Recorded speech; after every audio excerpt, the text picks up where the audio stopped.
अनसुईया प्रजापति कदम और देवहूति की 9 कन्याओं में से एक तथा अत्रि मुनि की पत्नी थी। उनकी पत्नी भक्ति अर्थात सतीत्व का तेज इतना अधिक था कि उसके कारण आकाश मार्ग से जाते देवों को उसके प्रताप का अनुभव होता था। इसी कारण उन्हें सती अनसुईया भी कहा जाता है। अनसुईया ने राम, सीता और लक्ष्मण का अपने आश्रम में स्वागत किया था। उन्होंने सीता को उपदेश दिया था और उन्हें अखंड सौंदर्य की एक औषधि भी दी थी। सतियों में उनकी गणना सबसे पहले होती है। भगवान को अपने भक्तों का यश बढ़ाना होता है तो वे नाना प्रकार की लीलाएं करते हैं। श्री लक्ष्मी जी, श्री सती जी और श्री सरस्वती जी को अपने पतिव्रत का बड़ा अभिमान था।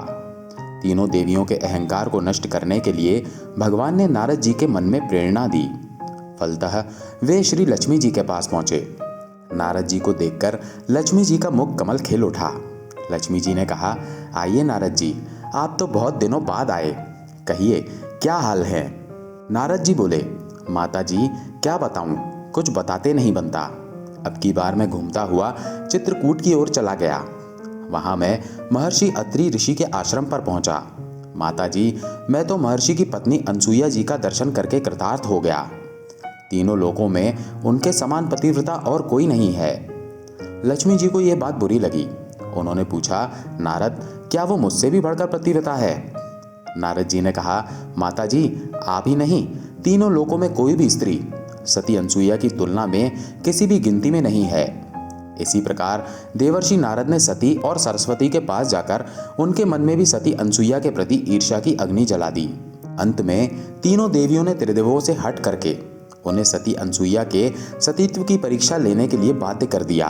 ब्रह्मा, विष्णु और महेश महर्षि अत्रि के आश्रम पर पहुंचे। तीनों देव मुनि वेश में थे। उस समय महर्षि अत्रि अपने आश्रम पर नहीं थे। अतिथि के रूप में आए हुए त्रिदेवों का सती अनसुईया ने स्वागत सत्कार करना चाहा, किंतु त्रिदेवों ने उसे अस्वीकार कर दिया। सती अनसुईया ने उनसे पूछा, मुनियों, मुझसे कौन सा ऐसा अपराध हो गया जो आप लोग मेरे द्वारा की हुई पूजा को ग्रहण नहीं कर रहे हैं? मुनियों ने कहा, देवी, यदि आप बिना वस्त्र के हमारा आतिथ्य करें तो हम आपके यहाँ भिक्षा ग्रहण करेंगे। ये सुनकर सती अनसुईया सोच में पड़ गई। उन्होंने ध्यान लगाकर देखा तो सारा रहस्य उनकी समझ में आ गया। वे बोली, मैं आप लोगों का निर्वस्त्र होकर आतिथ्य करूंगी यदि मैं सच्ची पतिव्रता हूँ और मैंने कभी भी काम भाव से किसी पर पुरुष का चिंतन नहीं किया हो तो आप तीनों 6-6 माह के बच्चे बन जाएं। पतिव्रता का इतना कहना था कि त्रिदेव 6-6 माह के बच्चे बन गए। माता अनसुईया ने निर्वस्त्र होकर उन्हें अपना स्तनपान कराया और उन्हें पालने में खेलने के लिए डाल दिया। इस प्रकार त्रिदेव माता अनसुईया के वात्सल्य प्रेम में बंदी बन गए। इधर जब तीनों देवियों ने देखा कि हमारे पति तो आए ही नहीं तो वे चिंतित हो गईं। आखिर तीनों अपने पतियों का पता लगाने के लिए चित्रकूट गईं। संयोग से वहीं नारद जी से उनकी मुलाकात हो गई। त्रिदेवियों ने उनसे अपने पतियों का पता पूछा।